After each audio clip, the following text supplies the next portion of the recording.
I was Captain Sarah Whitaker once, United States Army, stationed with the 86th MASH outside Kandahar.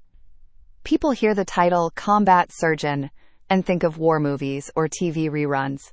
But the reality was nothing like that. It was dust storms and the stench of diesel mixed with blood. It was the metallic taste in your mouth after 12 straight hours of surgery, knowing another helicopter was already inbound. It was operating with one eye on the patient and the other on the door, because sometimes the war came closer than we wanted. I survived 2 tours, and I came home with the medals they pin on your chest to make sense of the things that never leave your head. When I got out, I thought the ICU would be different, controlled, sterile, a place where the hum of machines replaced the distant thud of mortars. I told myself I'd finally be able to breathe, that I could keep practicing medicine without the shadow of war hanging over every shift. So when I got the offer from St. Brigid's Medical Center in Astoria, Oregon, I said yes. It was close to the sea, close to quiet, far enough from the desert that maybe the memories would lose their edge. But my first night back, the shadows followed me. It was just after midnight when the call came. I wasn't even meant to be on the ER floor. I was assigned to the ICU, shadowing a senior doctor while I got used to the hospital's protocols. But a code went out across the intercom. Trauma incoming, multiple injuries, vehicle collision. The ER was overwhelmed and they needed every available hand. My hand went up before my mind caught up, muscle memory from years of war. And so I found myself pushing through the double doors, into a room that felt strangely familiar in all the wrong ways. The emergency room has its own language. The staccato rhythm of monitors, the clipped voices of nurses calling out vitals, the slam of a crash cart against the floor. But that night, something was different. The fluorescent lights flickered, buzzing overhead, casting the whole place in an uneven glow. The storm outside rattled the windows, sheets of rain beating down like distant gunfire. For a moment, I was back in Kandahar, waiting for the next helicopter. They wheeled him in on a gurney, male, mid-30s, face bloodied, shirt soaked through. The paramedics shouted something about a head-on collision, no seatbelt, found barely conscious at the scene. I stepped forward, snapping gloves into place, slipping back into the old rhythm.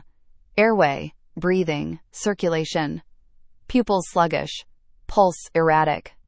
His breathing came in wet, shallow gasps. I barked for suction, for fluids, for a set of vitals on repeat. The nurses moved fast. They always do. But I couldn't shake the feeling in my gut that something wasn't right. Not just wrong, but off. He opened his eyes, just for a second, and locked onto me. I've seen men look at me like that before, on operating tables in the desert. The look of someone standing one breath away from the edge. But this was different. His eyes weren't pleading or fading. They were knowing. Like he saw something in me. Like he recognized me. My chest tightened, and I had to force myself to stay steady, to keep my voice firm as I gave orders. Pressure's dropping, a nurse called out. "Push a bolus. Get me 2 large-bore IVs now," I said. They moved quickly, the sound of tape ripping, bags being spiked, lines being run. I leaned in, checking the airway again, and that's when he whispered. His lips barely moved, but the words cut through everything else. "You know me." I froze. The suction tube hissed. Monitors beeped in a rhythmic protest, but his words rooted me in place. I didn't know him. I couldn't know him. I had never seen his face before. And yet, something in his voice, ragged, wet with blood, pulled at a memory I couldn't place. For a moment, I was back in Afghanistan, bent over a young private with shrapnel buried in his chest. He had whispered something too, words I never repeated. Words that didn't make sense at the time. The desert heat, the smell of cauterized flesh, the pounding of my own heart in my ears. I shook the image away and forced myself back to the present. "Stay with me," I told him, gripping his wrist tighter than I should have. "We've got you. You're safe here." But the monitors disagreed. The lights flickered again, plunging the room into a dim half-darkness for half a heartbeat before buzzing back to life. The storm howled outside like a living thing, and when his eyes met mine again, I swear they weren't the eyes of a stranger. They were the eyes of someone who had seen me before. And then he said it. 4 words that ended any illusion of calm. I saw your death. The words hit harder than any mortar blast, harder than the sharpest scalpel. My hands faltered, just for a second, before training snapped them back into motion. Chest compressions started. The crash cart jolted him once, twice. The smell of ozone mixed with antiseptic. Nurses shouted numbers I barely processed. But his words clung to me, wrapping around my mind like barbed wire. It wasn't just what he said, it was how he said it. Not delirious, not confused, certain. As if he were describing something inevitable, something already written. I'd heard dying soldiers curse, pray, scream, fall silent. I'd heard them beg me to tell their mothers they were brave. I'd heard them whisper things I couldn't repeat to anyone. But I had never heard a man tell me, with clarity and conviction, how I would die.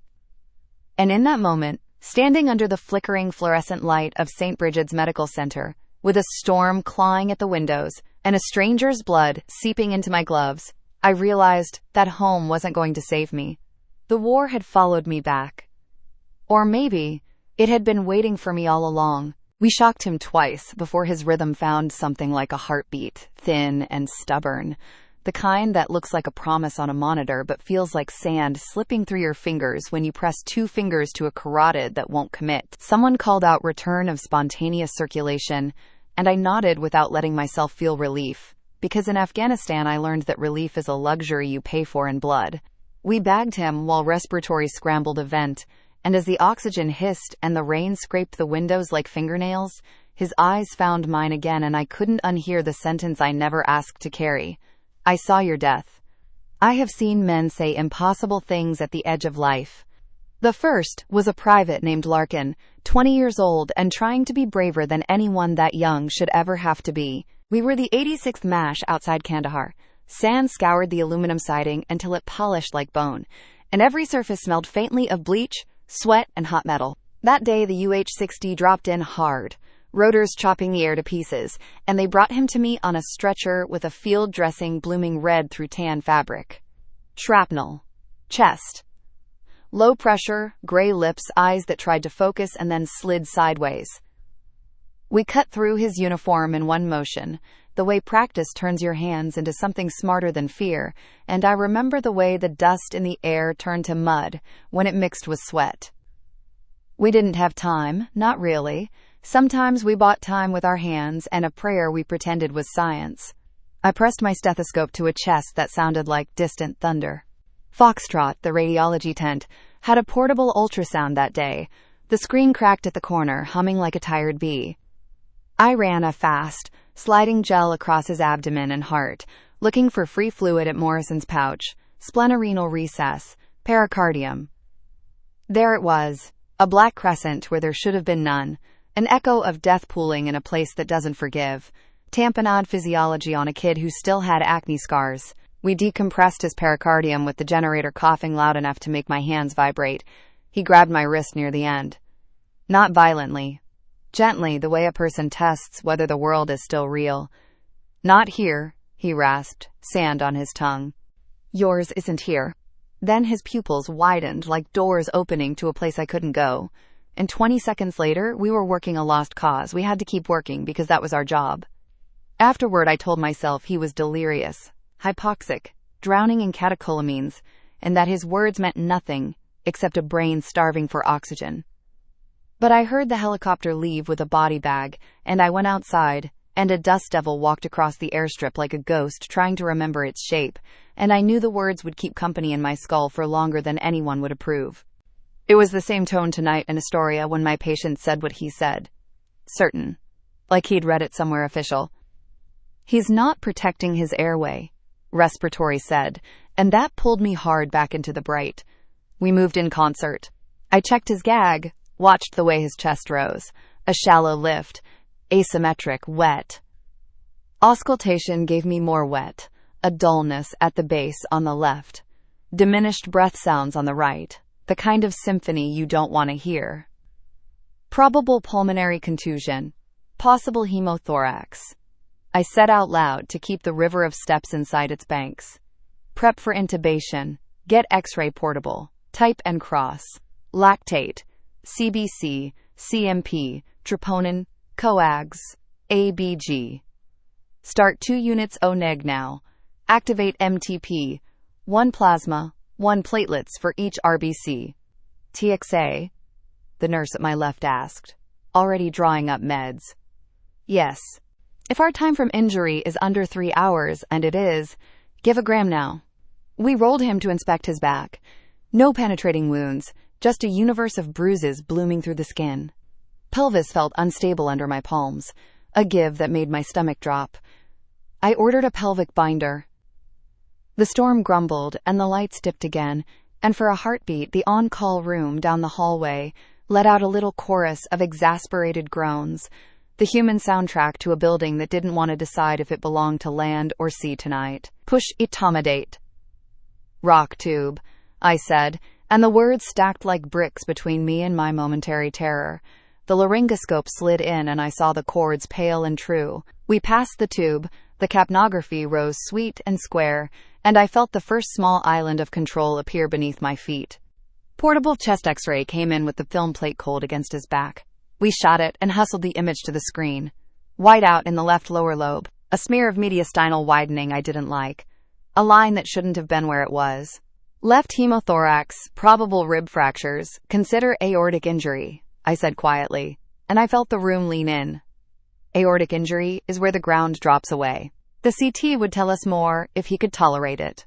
If he could survive the trip down the hall. If he could keep bleeding inside the container of his body long enough for us to get pictures to persuade the surgeons to open him. Chest tube left now, I said, and the tray arrived like we'd rehearsed it. Lidocaine. Incision. A finger into a space that felt wrong and human and precious. The tube slid in and blood came. Not bright, dark and accumulated.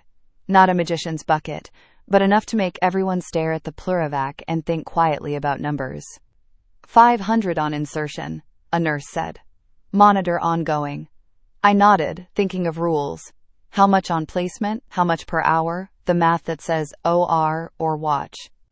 His pressure stuttered again, and I heard my own voice from a distance, telling the unit clerk to page vascular surgery stat. I wanted a CT angio of the chest with contrast, but he was still flirting with the edge. We pushed more blood. The ABG came back with a pH that made me clench my jaw, lactate climbing the way bad news climbs stairs. He was cold. All bleeding patients get cold if you let them, and cold blood doesn't clot. Warm the fluids, I said. Bear hugger, keep him dry. Watch for coagulopathy. It was medicine. It was doctrine. It was the wall I built against the sentence that kept chiming like an alarm I couldn't silence. He twitched then.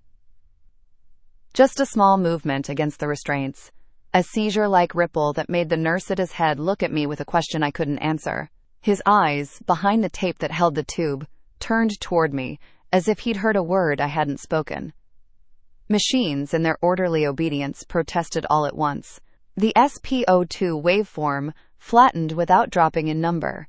The arterial line traced a perfect square, despite a pressure that shouldn't have been proud of itself. The monitor lagged by a second, like a record skipping. I tapped the screen, because every doctor taps the screen when the world doesn't make sense, and the lag corrected itself, then slipped again like the machine was trying to remember what real time was. I told myself it was interference from the storm and reminded myself that Kandahar's generator made worse patterns on a screen when it coughed, but I also remembered the night we lost power in the sand, and a boy on a gurney whispered, as if to be kind, that mine wouldn't be here. We got enough pressure to risk the scan, and the transport team materialized with their practiced choreography of wires, bags, beeping alchemy. I went with them because I couldn't, not because the ICU was where I belonged now, but the ER was where the ghosts still knew my name, and because on your first night anywhere, you follow the person who troubles your sleep. The hallway to CT smelled like tile and lemon cleaner, and something fungal trapped in old grout. The sodium lights above us hummed like insects. The CT suite was small, cold, a white ring waiting like an unblinking eye. We slid him over, keeping the lines clean and the tube secure. Contrast, power injected with a confidence I envied, and the scanner woke up. Slices of a human life built themselves in the workstation like a deck of cards someone was shuffling too fast. The images came back with their own certainty. multiple rib fractures, pulmonary contusions, left hemothorax being tamed by our tube, no great vessel tear I could swear to, but a suspicious pseudoaneurysm couldn't be ruled out. A small pericardial effusion winked at us like a bad joke. Pelvic fractures. Abdominal solid organs looked bruised but not exploded, though the splenic hilum had a blush that made my heart sink. It was enough for the OR if we had to. It was enough for ICU if we didn't. It was enough to explain blood on the floor and not enough to explain what he had said. Back in the ER, we stabilized what we could. Vascular answered on the second page, cracking the air with the kind of authority that makes the room breathe again. They wanted repeat imaging in hours if his pressure held. They wanted a bedside echo now. They wanted me to walk the line between brave and foolish with the confidence of someone who has done it before. I called for echo and I performed it myself, because sometimes you need your own eyes to give your hands permission to continue. The parasternal long axis view showed the pericardial stripe breathing where it shouldn't, the left ventricle working like a tired horse, the right ventricle not as bossy as I feared. No tamponade physiology now, not like Larkin, not like the day the generator made the image jump. His wife arrived then, hair wet from the rain, eyes shocked wide, chest heaving under a wool sweater, made for a different kind of night. She was younger than I expected, and older in a way. Trauma makes people. Her hands hovered above his forearm, and then landed very gently, like she was laying a wing on a bird. "Is he going to die?" she asked, and it was not drama, just a question that deserved a better world. "We're doing everything," I said, which is the truth there is room for in that moment. She looked at me then, not at the tubes or the monitors or the nurses, and I felt seen in a way that made me feel fraudulent, like she had decided I was the person who could hold back the ocean. "What did he say to you?" she asked suddenly, voice small, eyes flicking to mine the way people do when they already know there's something behind your face. My mouth opened and closed on air. I could have said nothing. I could have lied. I could have told her he asked for her, that he said something brave, something television would approve, but the truth caught in my throat like a fishbone, and I couldn't get it out. "He was disoriented," I said. "He may not remember any of it." She didn't push. She looked at the rain streaking the window behind my shoulder and said, "He doesn't like storms." I said nothing back, because sometimes silence is the only medicine you can afford. We moved him to ICU with a parade of equipment that made us look like we were staging a moon landing. I signed orders with a hand that had steadied worse and shook it less. We charted every drip and every lab and every alarm, because the record is the only story medicine lets you tell in daylight. And I stood there with a woman who had seen more than she wanted, and told her the numbers we planned to chase through the dark. Overnight, the power hiccuped twice, and the backup generator, new, they said, reliable, took a heartbeat too long to find its stride. Each time the monitors blinked back, I expected to see a flat line, the kind of simplicity fate pretends is mercy. Each time he came back with us. Around 3 a.m, I took a breath I didn't deserve and went to the window. Astoria's river was a black ribbon dragging light around its throat. The foghorns out on the Columbia sounded like animals confessing to each other. I told myself that this was a hospital and not a tent in a place the world pretended not to know how to pronounce. I told myself that lightning on glass is not a mortar blast on a metal roof.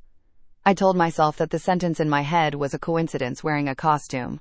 Then a trash can somewhere down the hall fell over by itself, or else gravity decided it wanted to join our game, and I remembered the boy in the desert who had said mine wasn't here. He hadn't said where it was, only not here, and that left the entire rest of the map to worry about. At 4, his numbers steadied like a negotiation that had finally found its neutral ground. We got a second set of labs that rewarded our patience. His lactate inched down. His temperature climbed into something human again. I sent the wife home to sleep for 3 hours with a promise I couldn't sign in ink. "Will you be here?" she asked. "Yes." "Will you listen if he talks?" "Yes." "Will you tell me?" I said yes again. When she left, the hallway smelled like wet wool and coffee, and I realized I'd been awake long enough, that the war had come close enough to hear my breathing. I went back to his bedside, and the room sighed around me, machines patient as cats, shadows pooling in the corners the way water finds any low place and claims it. His eyes were open, not wide, not dramatic, just open enough to let me know he was somewhere near the shore. The tube forced his jaw into obedience, but his gaze found mine with the same accuracy as before. I leaned in without meaning to, like a person leaning into a story they don't admit they want to hear. He watched the fluorescent light above me flicker and then return, as if he had orchestrated the timing himself, and in that precise beat of quiet he mouthed something around the tube, something no sound could carry, but my eyes didn't need sound to understand. The shape of the words was the same shape as the boy in the desert had spoken, but this time the sentence finished itself in my head with a detail that had never existed until this exact second. Not here. Not yet. The dawn never really comes in Astoria the way it does in the desert. In Kandahar, the sun broke the horizon like a hammer, sudden and absolute, shadows snapping sharp against the sand. Here on the Oregon coast, the light leaks in reluctantly, filtered through fog and drizzle, painting the windows in a gray that feels more like exhaustion than morning. My first night in the ICU stretched into that color, and every breath I took felt borrowed from someplace I didn't trust. He lay in bed cocooned in tubing, warmed by forced air perfused by the blood of strangers. Machines hummed their lullabies, and nurses whispered in a rhythm that reminded me of chaplains at field funerals. His vitals had leveled, the numbers tracing shapes that offered us a temporary truce. But the words he'd mouthed before, "Not here, not yet," circled in my skull like vultures that knew they'd get their chance eventually. I tried to shake it off by drowning in the chart. ICU medicine rewards obsession. Every electrolyte has its consequence. Every decimal point in an arterial blood gas carries the weight of fate. Potassium creeping up, watch the heart. Sodium dipping low, guard the brain. Lactate, pH, creatinine. They tell stories whether you want to hear them or not. But every line I wrote blurred into those same 4 words. Not here. Not yet. It wasn't just a phrase. It was a sentence with a stay of execution tucked inside. Around 6, I walked to the break room to grab coffee. The air smelled faintly of iodine and burnt toast, and the fluorescent light flickered in the same stuttering way as the ER had. I leaned against the counter and closed my eyes, just for a moment, and the hum of the refrigerator carried me somewhere else. Back to the desert. Back to a night when the air was too still before the rockets landed. I'd been on my second tour 6 months, the 86th MASH strung together out of canvas and corrugated tin, the whole place a skeleton braced against sand and silence. That night, we got hit harder than usual. The first whistle overhead made every stomach tighten, and the impact threw grit against the walls so hard, it felt like the earth itself was peeling away. Casualties came in before we'd even finished accounting for our own. Shrapnel, blast injuries, burns. We didn't have enough stretchers, so we laid men down on whatever surface would hold still. The OR was chaos, the kind that eats hours whole. I was closing an abdomen, hands aching, sweat dripping into my mask, when a soldier just barely conscious grabbed my sleeve. His name was Reyes.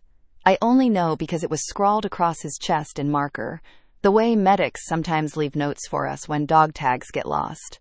His abdomen was torn open, packed with gauze, his pulse a thread unraveling faster than we could catch it. He whispered something that cut through the mortar fire, through the alarms, through the metallic sting of blood in the air. "You'll bring it home. That's all. Not tell my family I love them. Not, don't let me die." Just those 4 words. And then he did die, his eyes half open, reflecting a generator light that blinked twice before burning out. I never knew what he meant. I never let myself ask. But standing there in the break room at St. Brigid's, coffee cooling in my hand, I knew exactly why his face had come back to me. Because the man in bed 4 had said the same thing in his own way. He hadn't said, "You'll bring it home," but the echo was close enough. I carried the coffee back into the ICU and forced myself to be a doctor, not a prophet. His labs trickled in, slow improvements where we needed them, red cells rising with each transfusion, clotting factors inching back toward balance. The team rotated around him with the diligence of people who understood how fragile the line between alive and gone really is. His wife returned, face drawn but steadier, clutching a styrofoam cup like it could anchor her to this world. She sat beside him, speaking in low tones, words I didn't intrude on. I charted nearby, listening not to what she said but to the cadence, the rhythm of someone refusing to let go. When she finally looked up, her eyes met mine, and I knew the question was coming again. "What did he say to you?" This time, I didn't answer right away. Silence can be armor, but it can also be surrender. I thought about Larkin whispering that mine wasn't here. I thought about Reyes promising I'd bring it home. And I thought about this man, eyes locked on mine, telling me not here. Not yet. He said something strange. I admitted finally. People do in moments like that. What was it? I shook my head. "I don't think you'd want to carry it." Her lips pressed together, a tremor passing through them before she steadied. "I already carry enough." And she was right. War taught me that. Everyone carries more than anyone else can see. By mid-morning, rounds were done, orders written, and the ICU settled into its fragile routine. I should have gone home. My shift was long over. But I lingered, charting too carefully, walking the halls too slowly, finding excuses to stand outside Bed 4's room. Because I was afraid of what I'd miss if I left. At noon, a nurse called me over. "He's awake," she said, voice thin, eyes too wide. I stepped into the room, and there he was, tube still taped, vitals holding, eyes open again. His wife leaned close, brushing his hand with hers, whispering something about love and safety, but when his gaze drifted, it landed on me. And though the vent muted his voice, I swear I heard the words anyway, felt them more than heard them. "You know where." The machines hummed. The rain eased against the window. The world kept on moving, oblivious. But inside me, every war memory I had tried to bury stirred awake like something waiting its turn. I left the room because my hands were shaking. I gripped the counter outside until my knuckles blanched. I thought of Reyes. I thought of Larkin. I thought of how I had come home to escape the war, and how the war had slipped into a bed on the 4th floor of St. Brigid's Medical Center instead. And I knew this wasn't just a patient, this was a message. The day stretched thin, the way hospital days do, bending time until you can't remember if you've eaten, or if you've only thought about eating. The ICU hummed with its usual orchestration, alarms chirping and silenced, ventilators exhaling with mechanical patience, the shuffle of rubber soles on linoleum. But under it all was a second rhythm, one no one wanted to name, the sense that Bed 4 carried something into the unit that medicine couldn't measure. By late afternoon, the staff started noticing things. A monitor in Bed 2 froze mid-waveform, the numbers locked like they were waiting for permission to change. When we rebooted it, the strip showed 5 minutes of flatline, though the patient's heart had never stopped. A ventilator alarmed in Bed 6 without cause, insisting there was a disconnect when the tubing was secure. The respiratory therapist ran checks twice, shook her head, and muttered, "This place has bad wiring." But her eyes told a different story. Uneasy, questioning, like she wanted an explanation that didn't sound like superstition. I told myself storms interfere with circuits, that power hiccups ripple into the system, that coincidences happen in clusters. But each time the lights flickered, I remembered the dust storm in Kandahar that had knocked out our generator for 40 minutes, and how Reyes had said I would bring it home. Bed 4's wife stayed at his side, her posture a fortress, her voice a constant murmur. She smoothed his hair, adjusted the blanket, prayed under her breath. She clutched the styrofoam cup until the seam split, coffee bleeding through onto her fingers, without her noticing. Her eyes darted to me each time a monitor faltered, waiting for reassurance I wasn't sure I could give. When evening rounds came, we gathered as a team. The attending ICU physician, a man with 30 years behind him, leaned over the chart and said, "Stabilized, for now. We'll reassess the need for surgical intervention in the morning." His voice was steady, clinical, but when he looked at me, his gaze lingered too long, as if he sensed the crack in my composure. After rounds, I walked past the nurses, station, and one of them, a young woman with a calm that usually steadied everyone, pulled me aside. "Doctor," she whispered, "did you hear what he said before he was intubated?" I froze. "What do you mean?" She glanced around, lowered her voice further. "He told me something too, right before we pushed the meds." He looked at me and said, "Don't look behind you." Her eyes brimmed with something I recognized, fear she didn't want to believe in. The kind soldiers, war before a night patrol, when they were too young to trust their instincts, but too old not to. I wanted to tell her he was delirious, that hypoxia plays tricks, that words spill out without reason when the brain is drowning, but my throat closed around the lie. Instead, I said, "You did your job. That's what matters." She nodded, but her shoulders didn't loosen. As the night shift took over, the storm outside gathered strength again. The Columbia River was a dark bruise against the horizon, rain sweeping sideways in sheets. Foghorns wailed across the water, low and mournful, seeping into the halls like an old hymn. Around 9, I checked on bed 4 again. His wife had dozed off in the chair, her hand still wrapped around his. The monitors showed fragile stability. Blood pressure tenuous but holding. Oxygenation acceptable with the vent's help. His eyes were closed, but I knew the moment he'd open them, they'd find me. I turned to leave when the lights dimmed. Not the quick flicker of a surge, but a long, deliberate fade, plunging the unit into shadow. The machines kept running, their green numbers glowing like fireflies in the dark. For 5 seconds, the ICU existed in half-light, the hum of backup power filling the silence. And then, as suddenly as it began, the lights surged back, buzzing overhead. Every head lifted, every set of eyes met, no one spoke. Because no one wanted to admit what we were all thinking, that bed 4 was somehow the center of it. When I checked his monitor again, my stomach dropped. His heart rate had climbed, not erratic but purposeful. 1 beat faster, then another, then another. A steady climb into tachycardia without cause.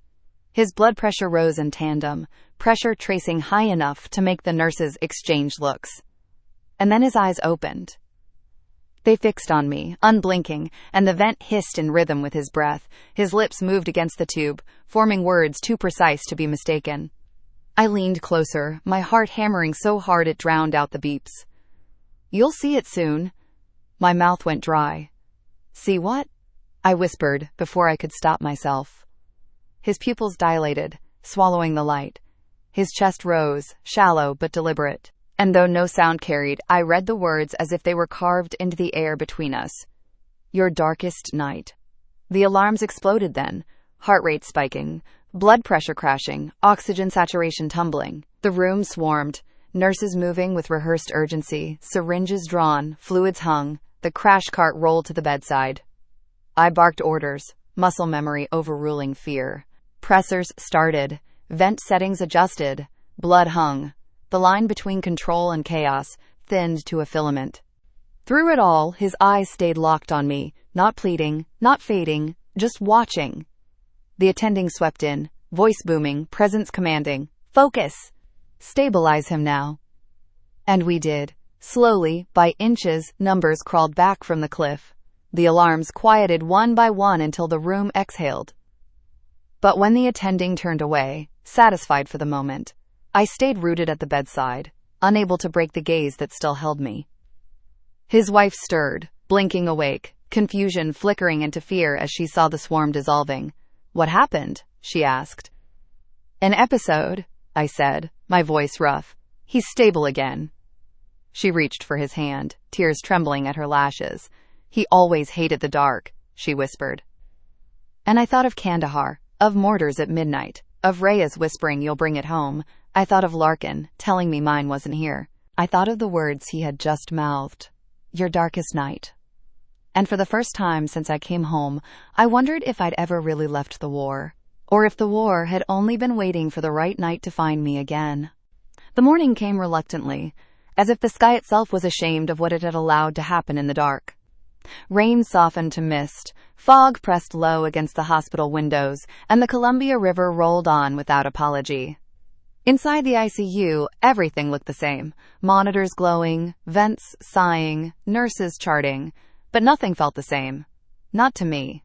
Not to anyone who had been there through the storm. The staff whispered at the nurses' station, their voices carrying the hush of superstition rather than the clarity of medicine. "It was just the storm," one said.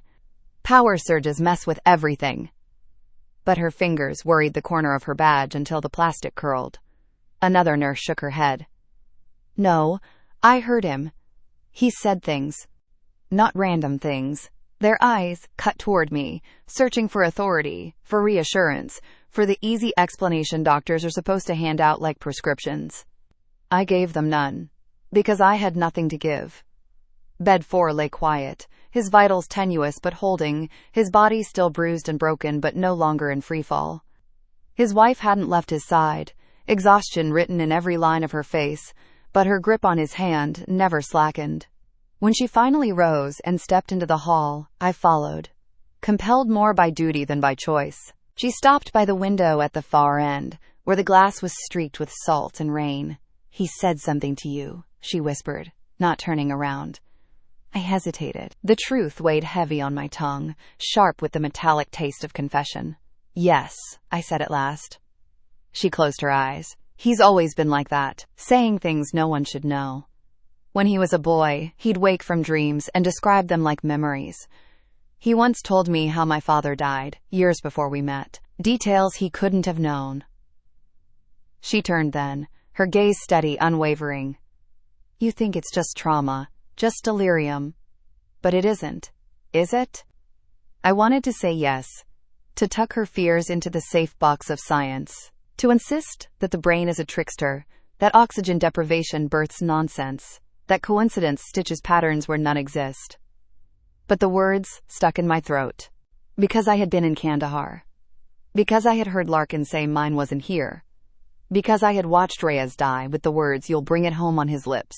And because last night, in the half-dark of St. Brigid's, her husband had told me I'd face my darkest night. "I don't know what it is," I said finally, "but I know I won't forget it." She nodded, as if that was the only answer she expected. I finished my shift with hands that moved like they belonged to someone else, wrote notes I barely saw, gave orders that felt like echoes. When I finally stepped outside, the air was heavy, with the smell of the river and the faint tang of brine. Astoria lay draped in fog, fishing boats ghosting across the water, gulls crying into a sky that never fully decided to be day. I stood there, staring at the hospital's facade, its brick wet and dark, the neon cross above the entrance flickering once before holding steady. I should have felt relief. My patient had survived the night. We had kept him alive. By every measure that medicine understands, it was a victory. But all I could hear were his words. "You'll see it soon. Your darkest night." And I thought of war, how it doesn't end when you come home, how it hides in the folds of memory, waiting, how sometimes the battlefield is not sand and wire, but sterile halls and flickering lights, how death doesn't always whisper in explosions, but in the low hiss of a ventilator and the unblinking gaze of a patient you've never met before.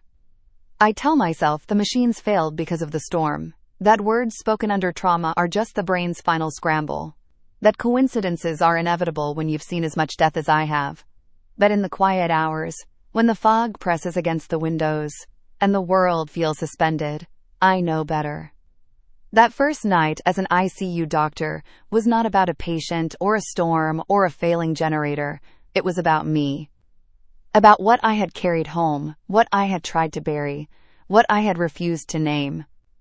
And it left me with a truth I cannot shake, a truth that clings like the smell of blood in desert heat. The case will always remind me that some battles follow you home, that some nights never end, and that one day, somewhere, my darkest night is still waiting for me.